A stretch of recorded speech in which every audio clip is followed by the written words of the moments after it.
히브리서 3장 1절에서 7절까지 한 목소리로 같이 읽겠습니다. 그러므로 함께 하늘의 부르심을 받은 거룩한 형제들아, 우리가 믿는 도리의 사도이시며 대제사장이신 예수를 깊이 생각하라. 그가 자기를 세우신 이에게 신실하시기를 모세가 하나님의 온 집에서 행한 것과 같이 하셨으니, 그는 모세보다 더욱 영광을 받을 만한 것이 마치 집 지은 자가 그 집보다 더욱 존귀함 같으니라. 집마다 지은 이가 있으니 만물을 지으신 이는 하나님이시라. 또한 모세는 장래에 말할 것을 증언하기 위하여 하나님의 온 집에서 종으로서 신실하였고, 그리스도는 하나님의 집을 맡은 아들로서 그와 같이 하였으니, 우리가 소망의 확신과 자랑을 끝까지 굳게 잡고 있으면 우리는 그의 집이라. 그러므로 성령이 이신 바와 같이 오늘 너희가 그의 음성을 듣거든 광야에서 시험하던 날에 거역하시던 것 같이 너희 마음을 완고하게 하지 말라. 아멘. 할렐루야. 우리가 히브리서를 함께 읽고 있습니다. 히브리서의 1차 독자는 유대인들이고요. 그 당시에 가장 로마 제국에 의해서도 박해받고 동족인 유대인에게도 박해받는, 그래서 샌드위치로 끼어있는 사람들이 바로 유대인 기독교인들입니다. 너무 박해가 심하니 다시 유대교로 돌아가려고 하죠. 그때 히브리서에서는 그들을 향해서 강력하게 말합니다. 너희가 믿는 그 예수님이 누구시냐는 거예요. 그래서 우리는 항상 잊지 말아야 될 것은 우리가 무엇을 믿고 있는가, 그분이 어떤 분이신가, 그리고 그분이 우리에게 어떤 약속을 하셨고 하나님은 그 약속을 어떻게 지키고 그리고 성취하며 가시는가를 우리가 성경을 통해서, 우리의 삶을 통해서 발견하고 오직 예수만 의지하며 사는 자들이 성도들인 줄 믿습니다. 2장을 우리가 지난주에도 봤는데요. 2장 14절을 보면 자녀들은 혈과 육에 속하여 있어요. 그렇기 때문에 우리를 구원하시려 예수님도 혈과 육을 가지고 이 땅에 오셔서 죽음을 통하여 죽음 세력 잡은 자 곧 마귀를 멸하시기 위해 이 땅에 오셔서 십자가에 달려 죽으셨습니다. 그래서 우리 인생은 죽기를 무서워함으로 한평생 매여 종로로 타는 자들이었는데요. 거기서 우리를 자유케 해주셨어요. 그래서 예수님은 우리의 구원의 창시자이시고 그리고 우리의 생명의 주인이신 줄 믿습니다. 오늘 3장 1절 말씀에 그러므로 함께 하늘의 부르심을 받은 거룩한 형제들아 라고 말합니다. 그러니 우리 성도들은, 예수 그리스도를 믿는 믿음 안에 서 있는 자들은 함께 무엇을 받은 사람이에요? 부르심을 받은 사람입니다. 성경에는 부르심이라는 말씀이 나오고요, 택하심이라는 말씀이 나옵니다. 에베소서에서는 예정하심이라는 말씀이 나옵니다. 언제부터 예정하셨다고 말씀하고 계시나요? 창세전부터 예정하시고 계획하셨다고 말씀하십니다. 그러니 창세기에서 뱀의 후손과 여인의 후손의 영적 전쟁이 분명합니다. 그러니 부르심 받은 자가 있으면 부르심을 받지 아니한 뱀의 자손들도 이 땅에 분명히 존재하고 있으므로 우리가 이 땅에서 영적 전쟁을 하고 있는 거예요. 그래서 성도는 이 부르심의 확실한 믿음 가운데서 우리가 거룩한 형제들아라고 그랬는데요. 거룩함이란 세상과 구별됨을 얘기합니다. 세상과 구별되어서 세상의 속성이 아닌, 세상이 말하는 것이 아닌, 세상의 가치가 아닌 하나님 나라의 속성, 하나님 아버지를 닮아서 이 땅에서 사랑과 공의로 살아갈 뿐만 아니라 세상과는 분명히 구별된, 세상은 자기의 유익을 쫓아서 자기의 욕심과 탐심을 쫓아서 닥치는 대로 이것이 선과 악이든 분별 없이 행하는 자들이 세상의 모습이지만, 하나님의 사람들은 자기에게 손해가 될지라도 하나님의 사랑과 의를 선택하며 사는, 그래서 거룩한 형제들로 부르심을 받은 자가 우리 성도들인 줄 믿습니다. 하늘의 부르심을 받은 거룩한 형제들아, 우리가 믿음의 도리의 사도이시며 대제사장이신 예수를 깊이 생각하라 라고 말하고 있습니다. 누구를 깊이 생각하라고 말하고 있어요? 예수를 깊이 생각하라. 그러면 우리 성도님들은 한 주간 오늘 하루를 사시면서 예수님을 얼마나 깊이 생각하셨나요? 예, 깊이 생각해야죠. 요즘 갑자기 날씨가 30도씩 올라가니까요. 사람들이 날씨에 관심 많고 기후변화에 대한 그런 온갖 뉴스들이 이렇게 우리가 자주 접하게 됩니다. 그러면 거기 관심을 많이 갖게 되죠. 그래서 우리는 세상에도 관심이 있어야 되지만 가장 먼저 우선적으로 우리의 우선순위의 관심은 예수님께 있어야 되는 줄 믿습니다. 그분이 우리에게 하신 일, 그분을 통해서 이루실 일, 그리고 우리를 통해서 이루시기 원하시는 일들을 우리가 날마다 꼭 붙잡고 사는 자들인 줄 믿습니다. 그래서 예수 안에서 우리에게 이루어진 일이 있잖아요. 하나님 우리를 받아주시고 특별한 존재로 삼으시고 하나님의 가족으로 삼아주셨습니다. 그 하나님의 은혜를 우리가 십자가 안에서 날마다 발견하며 하나님을 향해서 주장하고 나를 향해서도 주장하고 또 세상을 향하여서도 주장하고 자랑하며 사는 자들이 성도들인 줄 믿습니다. 이것을 한순간이라도 잊어버리면 우리는 연약하기 때문에 죽기를 무서함으로 평생 매여 종노릇하는 다시 이 죄악의 사슬에 얽매이기가 참 쉽습니다. 그래서 히브리서는 이 유대인들에게 광야에서 시험받던 나를 거역했던 것 같이 너희 마음을 완고하게 하지 말라라는 겁니다. 자기 조상들의 역사에서의 실패한 그 실패의 이야기를 들어서 다시 그 실패의 길을 걷지 말라는 거예요. 그 역사는 우리에게 주는 교훈은 이러한 일을 어떤 선택을 했을 때 어떤 결과가 나는지에 대하여서 우리에게 분명한 그런 지혜를 줍니다.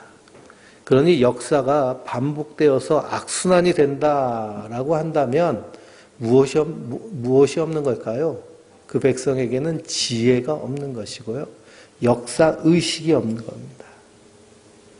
그러니 하나님의 백성들은 예수를 깊이 생각하며 그 십자가의 은혜와 그 안에 있는 죄가 얼마나 악하고 무서운 것인지를 뼈저리게 느끼며 이 땅 가운데서 지혜롭게 사는 자들인 줄 믿습니다. 예수님은 모세보다 뛰어나신 것은 모세는 하나님의 집의 종이었다면 예수 그리스도는 하나님의 집을 하나님과 함께 만드신 창조주이시며 그리고 우리를 구원하신 구원의 주인이시고 심판하실 하나님의 아들이라고 말씀하고 있습니다. 그러니 우리가 믿는 분이 누구시냐? 우리를 구원하시고 또 세상을 심판하실 분이세요. 그래서 예수님도 유대인들에게 너희가 두려워할 자를 두려워하라 라고 말합니다. 사람들은 권세 있는 사람, 그리고 힘 있는 사람, 권력자들을 두려워해서 쩔쩔매죠. 그러나 하나님의 백성들 누구를 두려워하며 살아야 될까요? 하나님을 두려워하며 그리스도를 두려워하며 사는 자들입니다. 그 두려움을 경외심이라고 얘기합니다. 그분을 경외하며 두렵고 떨림으로 날마다 구원의 삶을 이루는 자들이 성도들입니다. 그러기 위해서는 그 예수님을 깊이 생각해야 되고요. 그 예수님을 깊이 생각하기 위해서는 그분이 우리에게 하신 말씀들을 날마다 묵상하며 주야로 그 말씀을 붙잡고 사는 자들인 줄 믿습니다. 그래서 6절 말씀해 보니 그리스도는 하나님의 집을 맡은 아들로서 그와 같이 하였으니 우리가 소망의 확신과 자랑을 끝까지 굳게 잡고 있으면 우리는 그의 집이라 라고 말씀하고 있습니다. 소망의 확신과 자랑을 끝까지 잡고 있는 자들이 하나님의 집, 성전인 성도들인 줄 믿습니다. 그러니 우리의 소망은 뭘까요? 우리의 소망은 예수 그리스도를 통해서 우리에게 약속하신 하나님의 나라예요. 그 하나님 나라에 우리가 하나님의 백성 된 것을 확신하며 사는 자들이에요. 왜 우리가 확신할 수 있을까요? 예수님이 우리의 허물과 죄를 대신 지시고 십자가에서 모든 값을 다 치르셨기 때문에. 사도 바울은 로마서 8장에서 그리스도 예수 안에 있는 자들에게는 결코 정죄함이 없느니라. 그러니 나를 바라볼 때 나의 연약성과 죄성 때문에 확신이라는 것이 온데간데 없이 사라질 수 있지만 성도는 누구를 바라보는 자들이에요? 믿음의 주여 온전케 하시는 이인 예수를 바라보니 우리 안에서 이 하나님 나라의 확신이 흘러넘치게 되는 줄 믿습니다.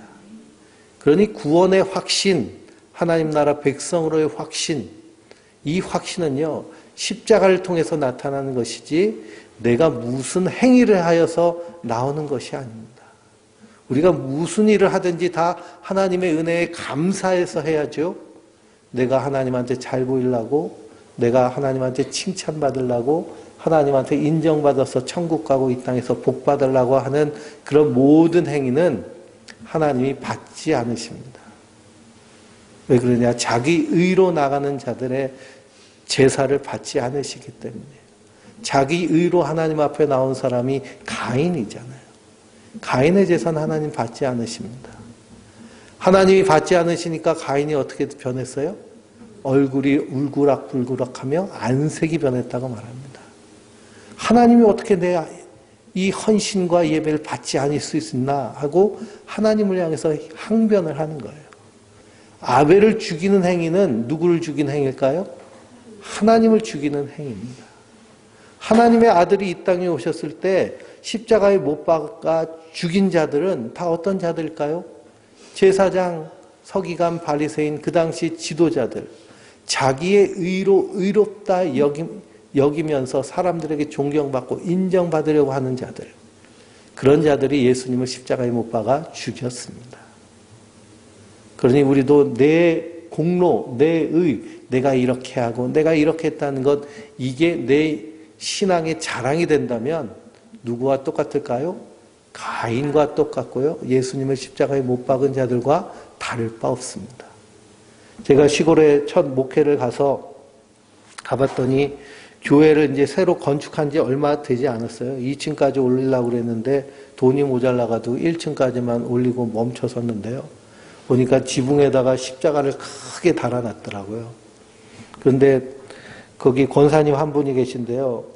그분 다리가 하나 절단되신 그 장애를 갖고 계신 분이신데요. 그분이 전기공사를 하시는 분이시라 교회 전기공사를 하셨어요. 근데 제가 오자마자 얼마나 자기가 전기공사를 한 것을 자랑을 하시는지요. 너무 자랑하니까 좀 민망하더라고요.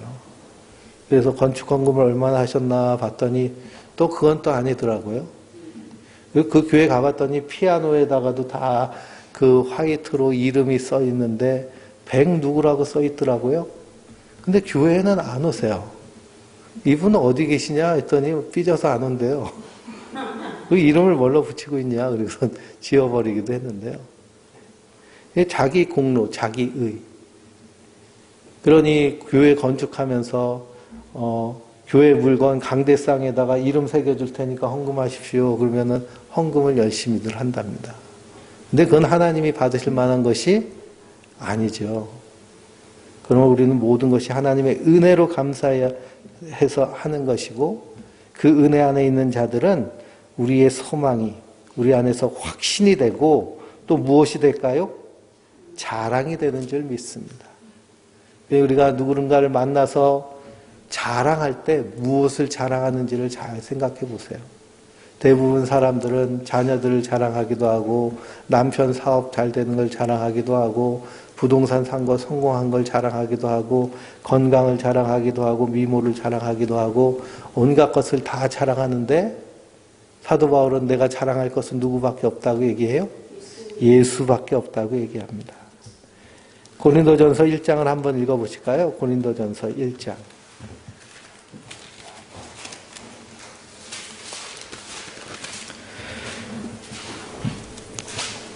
고린도전서 1장 18절입니다. 18절부터 29절까지 같이 읽어보겠습니다. 십자가의 도가 멸망하는 자들에게는 미련한 것이요 구원을 받은 우리에게는 하나님의 능력이라.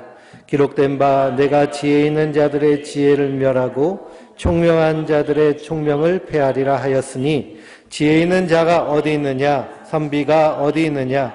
이 세대의 변론가가 어디 있느냐? 하나님께서 이 세상의 지혜를 미련하게 하신 것이 아니냐? 하나님의 지혜에 있어서는 이 세상이 자기 지혜로 하나님을 알지 못하므로 하나님께서 전도에 미련한 것으로 믿는 자들 구원하시기를 기뻐하셨도다. 유대인은 표적을 구하고 헬라인은 지혜를 찾으나 우리는 십자가에 못 박힌 그리스도를 전하니 유대인에게는 꺼리끼는 것이요 이방인에게는 미련한 것이로되 부르심을 받은 자들에게는 유대인에게나 헬라인에게나 그리스도는 하나님의 능력이요 하나님의 지혜니라. 하나님의 어리석음이 사람보다 지혜롭고 하나님의 약하심이 사람보다 강하니라. 형제들아 너희를 부르심을 보라. 육체를 따라 지혜로운 자가 많지 아니하며 능한 자가 많지 아니하며 문벌 좋은 자가 많지 아니하도다. 그러나 하나님께서 세상에 미련한 것들을 택하사 지혜 있는 자들을 부끄럽게 하시려고 세상에 악한 것들을 택하사 강한 것들을 부끄럽게 하려 하시며 하나님께서 세상에 천한 것들과 멸시받는 것들과 없는 것들을 택하사 있는 것들을 폐하려 하시나니 이는 아무 육체도 하나님 앞에서 자랑하지 못하게 하려 하심이라. 아멘. 그래서 30절에 너희는 하나님으로부터 나서 그리스도 예수 안에 있고 예수는 하나님으로부터 나와서 우리에게 지혜와 의로움과 거룩함과 구원함이 되셨으니 기록된 바 자랑하는 자는 주 안에서 자랑하라 함과 같게 하려 함이라. 아멘. 그러니 십자가의 도 안에서 의로움과 거룩함과 구원함을 받은 성도는 누구만 자랑하는 자들이에요? 예수만 자랑하는 자들입니다. 그래서 친구들 만날 때도 예수님만 자랑하고 동창회 가서도 예수님만 자랑하고 또 개모임 가서도 예수님만 자랑하고 회사 그 회식 자리에서도 예수님만 자랑하고 그러면 어떻게 될까요? 예? 왕따 당하겠죠. 그렇죠? 왕따. 근데 성경은 우리 보고 뭐라고 말씀하고 있어요? 왕따 당하라는 거예요. 왕따 당. 예수만 전하라. 예수만 자랑하고 예수를 깊이 생각하라. 그래서 전도에 미련한 것으로 구원하기를 기뻐하신다고 그랬습니다. 그냥 하나님의 지혜이고 하나님의 비밀이기 때문에 우리는 이 비밀을 맡은 자이기 때문에요. 성도는 이 확신과 자랑으로 하루하루를 사는 하나님의 사람들인 줄 믿습니다. 근데 그게 참 잘 안 되죠. 우리가 죄성과 연약성을 갖고 있기 때문에. 그래서 사회에서도 사회생활 하려면 대인관계가 원만해야 되는데 예수 하고 죄 지는 것 지적하고 공의 외치다 보면 왕따 되기가 쉽습니다. 그래서 적당히 타협하면서 살죠. 적당히. 그러나 우리가 항상 거기에 대한 부담감을 가지고 사는 것이 중요합니다. 그리고 결정적인 순간에 우리의 믿음은 반드시 드러나야 될 줄 믿습니다. 그러니 7절 말씀 다시 히브리서 3장 7절을 가보면 그러므로 성령이 이르신 바와 같이 오늘 너희가 그의 음성을 듣거든 광야에서 시험하던 날에 거역하던 것 같이 너희 마음을 완고하게 하지 말라 하십니다. 너희가 그의 음성을 듣거든 언제 그의 음성을 들을까요? 우리가 예수님의 음성을 언제 듣나요?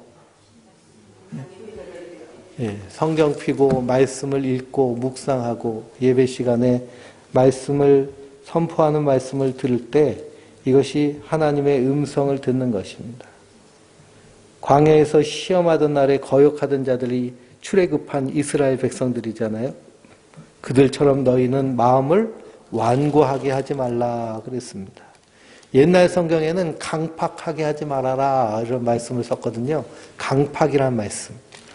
어감은 강팍이란 말씀이 더 세죠. 그렇죠?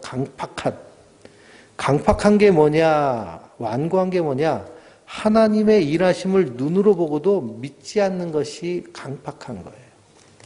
그러니 애굽의 바로가 모세가 10가지 재앙을 하나님이 모세의 손을 통해서 10가지 재앙을 이 애굽에 내리셨는데 강팍하니까 하나님을 두려워하지 않아요. 그리고 보고도 믿지 않아요. 그러니 다 죽어야 비로소 이스라엘 백성들을 풀어주는 겁니다. 그런데 광야에서 이스라엘 백성들이 낮에 걸어갈 때는 구름 기둥이 그들을 덮어서 오늘처럼 그냥 쨍볕이 내리치는데 사막길을 걷는다고 생각해 보세요. 사막길을요, 1시간만, 10분만 걸어도 어찌래가지고 마른 오징어처럼 바싹 말라버립니다. 오늘 아침에 9시 좀 넘어가지고 요 뒷산에 이제 산책하러 갔거든요. 아침인데도 햇빛이 세니까요. 그러니까 햇빛이 있는 데는 그냥 아주 엄청나게 걷기가 힘들더라고요. 그래서 다 그늘로 피해 다녔습니다. 근데 광야에 그늘이 어디 있겠어요? 그러니 하나님이 구름 기둥으로 기둥을 만드셔서 그들을 다 덮어주셨어요. 그러니 하나님 만드신 에어컨 속에서 광야길을 걷고요. 또 광야길에 이 저녁이 되면 고지대에 있는 광야는 매우 춥죠. 그러니까 불 지펴주셔가지고 그들을 따뜻하게 해주시고 만나를 먹고 메추라기를 먹고 반석을 쳐서 물을 먹는 생수를 마시는 그 모든 은혜를 경험했음에도 불구하고 그들이 마음이 완고하여져서 하나님의 일하심을 믿지 않는 겁니다.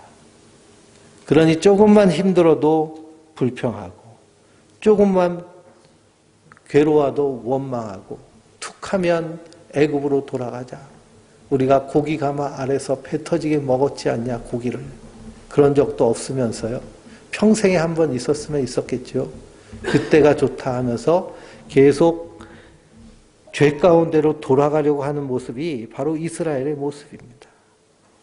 그래서 9절 말씀해 보니 거기서 너희 열도가 나를 시험하여 징험하고 40년 동안 나의 행사를 보았느니라 라고 했습니다. 이스라엘 백성들이 광야에서 하나님을 시험할 때마다 하나님께서 그들에게 어떻게 하셨어요? 원하는 걸 주셨어요. 물이 없다고 하니까 어떻게 하셨어요? 반석을 쳐서 물을 주셨어요. 고기 먹고 싶다고 징징거리니까요. 어떻게 하셨어요? 메추라기를 동풍을 불어서 보내주셔가지고 메추라기를 먹게 해주셨어요. 그러면 먹을 만큼만 이렇게 잡으면 되잖아요. 그렇죠? 또 주시겠지 하고 남겨놓으면 되는데 그냥 24시간 그냥 밤낮 주야를 그냥 메추라기 잡는데 몰두해가지고 하나님이 그것 보시고 어떻게 하셨어요? 그들의 욕심이 끝없는 걸 보시고 이게 메추라기 고기 목구멍에 넘어가기 직전에 죽이셨어요. 하도 욕심을 부리니까요. 근데 생각해 보세요. 메추라기 요즘은 닭고기잖아요. 그렇죠? 닭 한 마리가 얼마일까요? 닭 한 마리 한 3,000원이라고 계산하고요. 그리고 지면에 쫙 깔렸어요. 그러면 집으면 얼마씩 버는 거예요? 3,000원씩 버는 거죠. 그렇죠? 그러면 3,000원씩 계속 집을 수 있으면은 몇 시간이나 집으실 수 있을 것 같아요?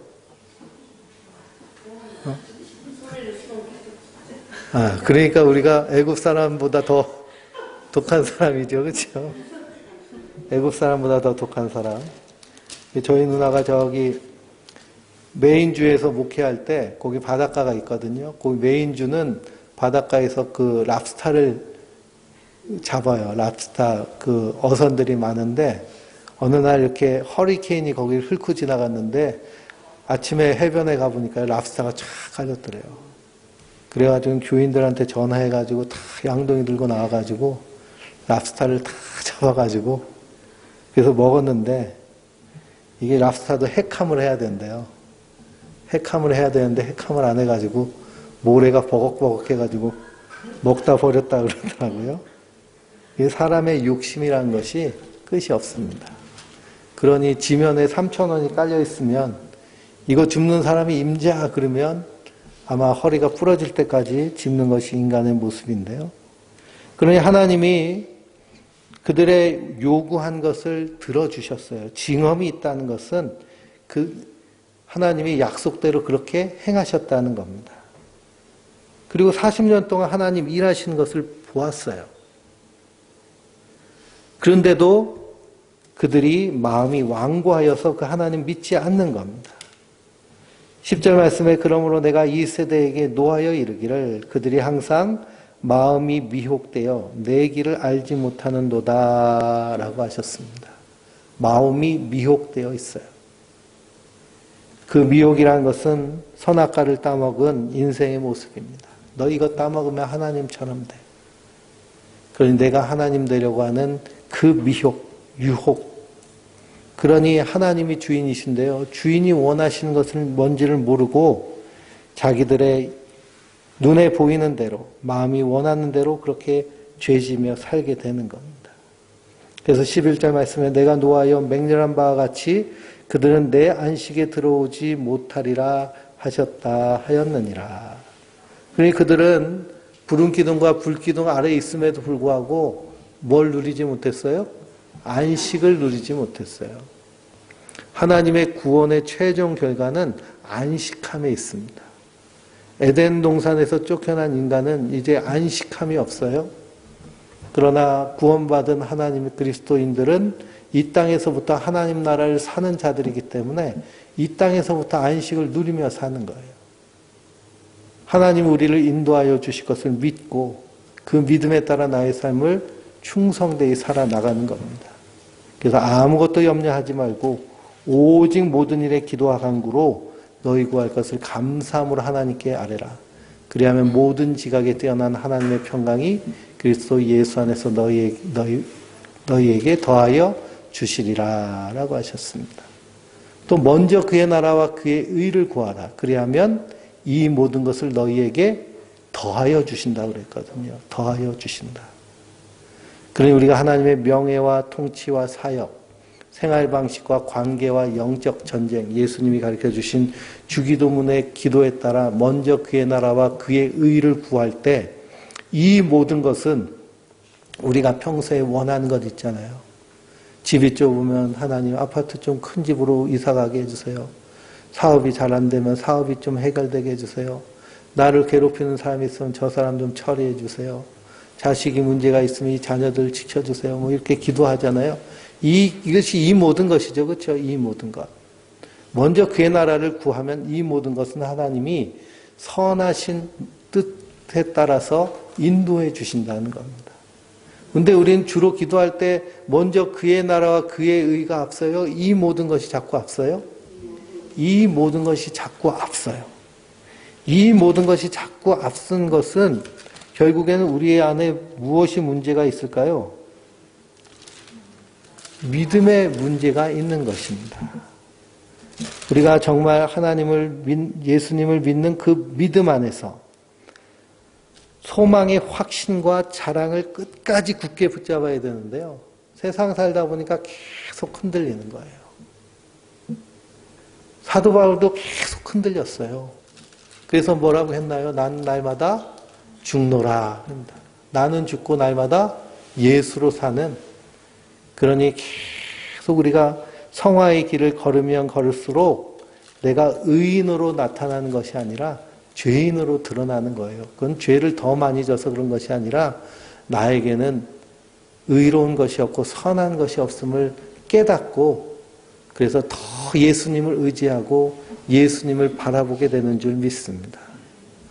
그러니 3장 1절에 예수를 깊이 생각하라 라고 할 때 정말 예수님을 온종일 생각하며 사는 사람은 사실은 어떤 사람일까요? 천국문 바로 앞에 있는 사람이에요. 그래서 요한 웨슬리 목사님 우리 구원의 단계에 대해서 얘기할 때 깨닫는 은혜를 통해서 회개하고 그리고 칭의와 중생을 통해서 구원받으면 성화의 삶을 사는데요. 성화의 삶은 그리스도의 완전에 이르는 것입니다. 그리스도의 완전에 이르는 예수님 닮아가는 그 삶의 끝에 가면 영화 구원을 이루게 되는데요. 요한의 순회 목사님, 우리가 마지막에 호흡이 끝날 때 영화로운 모습으로 구원받을 것이다. 그러나 죽기 전에도 영화롭게 구원받은 상태로 사는 사람도 있다라고 얘기해요. 그런 사람이 어떤 사람이냐? 날마다 예수를 깊이 생각하며 오직 그분만 의지하며 사는 사람. 우리가 바로 그런 사람이 되도록 날마다 주님을 의지하고 바라봐야 될 줄 믿습니다. 그래서 12절 말씀에 뭐라고 말씀하나요? 형제들아, 너희는 삼가 혹 너희 중에 누가 믿지 아니하는 악한 마음을 품고 살아계신 하나님에게서 떨어질까 조심할 것이요. 그랬습니다. 악한 마음은 어떤 마음일까요? 자기 의로 하나님 앞에 서려고 하는 마음이 악한 마음이에요. 자기 공로로 구원받으려고 하는 것이 악한 마음이에요. 하나님 구원의 길을 이렇게 선하게 열어주셨잖아요. 그래서 살아계신 하나님께 떨어질까 조심하라 그랬습니다. 그러니 항상 내 의가 아니라 하나님의 은혜로, 예수님의 십자가의 그 사랑으로 충만할 때 우리가 온전히 그 구원에 확신한 데 거하는 줄 믿습니다. 그러면서 13절 말씀에 오직 오늘이라 일컫는 동안에 매일 피차 권면하여 너희 중에 누구든지 죄의 유혹으로 완고하게 되지 않도록 하라 그랬습니다. 오직 오늘이라 일컫는 동안에 매일 피차 권면하라는 거예요. 그냥 어저께 하나님의 백성답게 살아도 오늘 엉망진창이 될 수 있는 것이 우리 인생이라는 겁니다. 그만큼 우리 육체를 가지고 있는 인생은 연약하고 그리고 죄로 인하여서 무너지기가 참으로 약합니다. 그러니 어저께 승리했어도 오늘 승리할 것이라고 착각하며 살면 안 돼요. 근데 많은 사람들이 청년 때 받은 은혜, 10년 전, 20년 전에 받은 부흥회 때 받은 그 은혜를 가지고 오늘을 살려고 그러는데요. 그러려고 하면 실패할 수밖에 없습니다. 그래서 날마다 주시는 은혜를 우리가 공급받아야 될 줄 믿습니다. 또 그 다음 절 읽어볼까요? 우리가 시작할 때에 확신한 것을 끝까지 견고하게 잡고 있으면 그리스도와 함께 참여하는 자가 되리라 그랬습니다. 우리가 시작할 때 확신한 건 뭐예요? 예수 그리스도가 내 허물과 죄를 대신 지시고 십자가에 달려 죽으심으로 내가 하나님 앞에 의로운 자로 죄가 씻음을 받고 그리고 하나님 나라 백성이 됐다는 복음을 믿고 받아들인 것입니다. 그것을 어떻게 하라는 거예요? 끝까지 견고히 잡고 있으면 이라고 말하고 있습니다. 3장 6절에서는 끝까지 굳게 잡고 있으면 이라고 말하고요. 3장 14절은 끝까지 견고히 잡고 있으면 이라고 그럽니다. 믿음 안에 있는 우리 성도는 우리 안에서 해야 될 일이 뭘까요? 계속 끝까지 붙잡는 거예요. 나의 믿음 없음을 알면서도 끝까지 붙잡고 하나님을 향해, 나를 향해 주장하며 사는 것입니다. 빌립보서 3장 12절에서 14절을 읽어볼까요?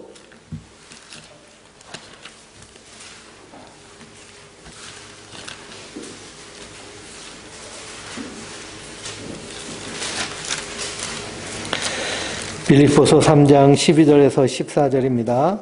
내가 이미 얻었다 함도 아니요 온전히 이루었다 함도 아니라 오직 내가 그리스도 예수께 잡힌 바 된 그것을 잡으려고 달려가노라.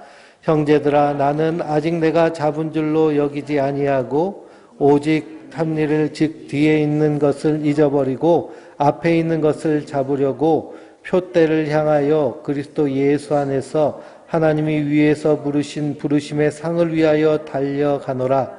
그러므로 누구든지 우리 온전히 이룬 자들은 이렇게 생각할지니 만일 어떤 일에 너희가 달리 생각하면 하나님도 이것도 너희에게 나타내시리라. 오직 우리가 어디 가든지 이를 얻든지 그대로 행할 것이라. 아멘. 그러니 우리는 이미 구원받은 자들이에요. 그렇지만 아직 그 구원이 완전히 이루어지진 않았어요. 언제 완전히 이루어질까요? 예수님이 이 땅에 다시 오시는 그날 우리가 완전한 영화 구원의 모습으로 예수님과 같은 부활의 영광스러운 옷 입고 하나님 나라, 진짜 하나님 나라에 참여하는 자들이 되는 줄 믿습니다. 그러나 우리는 이 땅에서 예수님의 의로운 피로 이미 구원받은 자들이에요. 그러므로 구원받은 자들이 하나님의 성전이 되어서 우리가 공동체를 이루고 이 공동체 안에서 하나님 나라를 미리 맛보며 살아야 될 줄 믿습니다. 그러니 이것을 끝까지 견고히 잡고 있어야죠. 마귀는 어떻게 해서든지 이것을 흔들려서 구원에서 떨어뜨리려고 힘쓰게 애쓴 것이 마귀가 일하는 것입니다.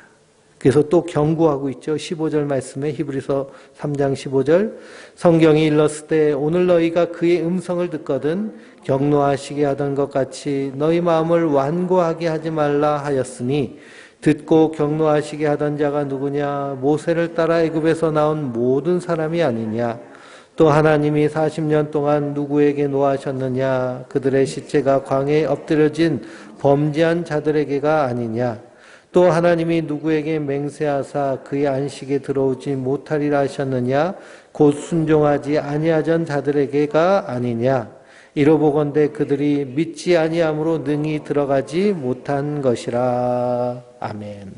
그런 이스라엘 백성들이 가나안 땅, 약속의 땅에 들어가지 못한 것은 무엇이 문제였어요? 믿음이 문제였어요. 행함이 문제가 아니라 믿음이 문제였어요.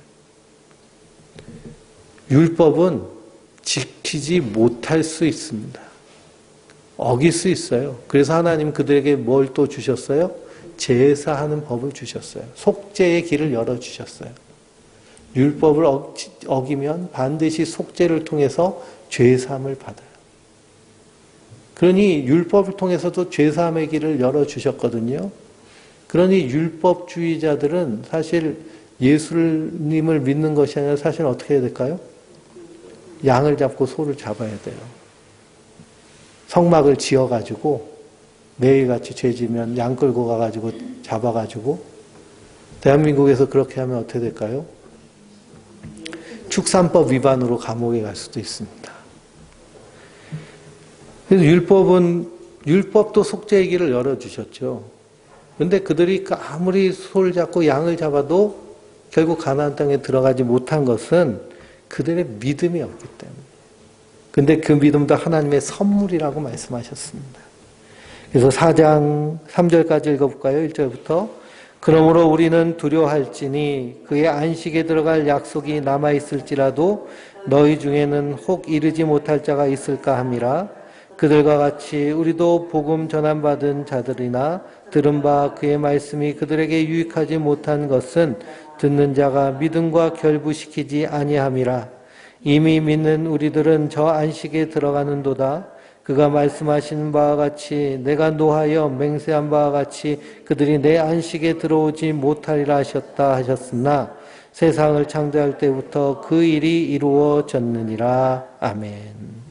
그러니 안식에 들어가는 것과 들어가지 못하는 것, 뱀의 자손과 여인의 자손 이미 창세 전부터 계획하고 예정하신 것이라고 말씀하십니다.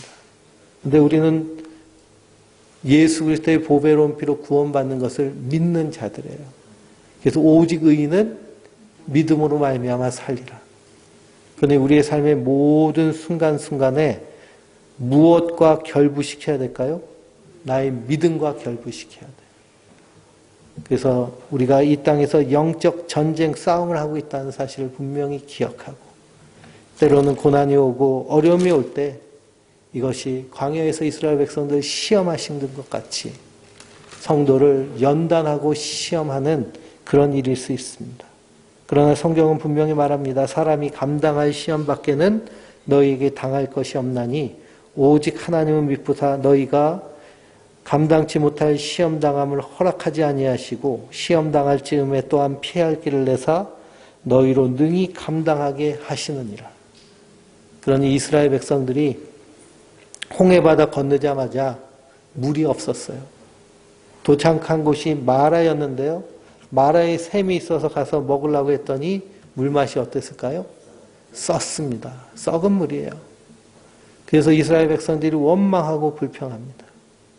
그때 모세가 거기다가 나무 이파리를 던져놓고 기도하니까 물이 달아졌죠. 그래서 거기서 목을 죽여요. 근데 얼마 가지 않아서 뭐가 나왔을까요? 오아시스가 나왔어요. 오아시스가. 종려나무가 쫙 펼쳐있는 오아시스. 마라의 시험에서 거기서 참고 인내할 때 하나님이 그 엘리의 그 축복을 약속하고 계획하시는데요. 우리가 인내하고 굳게 지키지 못하면 마라에서 실패할 수밖에 없습니다. 그런 성도는 이 땅에서 하나님의 인도하심을 굳게 붙잡고 때를 얻든지 못 얻든지 하나님의 은혜 안에서 든든히 서는, 그래서 흔들리지 않고 굳게 붙잡고 승리하는 하나님의 사람들 되시길 주님의 이름으로 축원드립니다. 오늘 이 말씀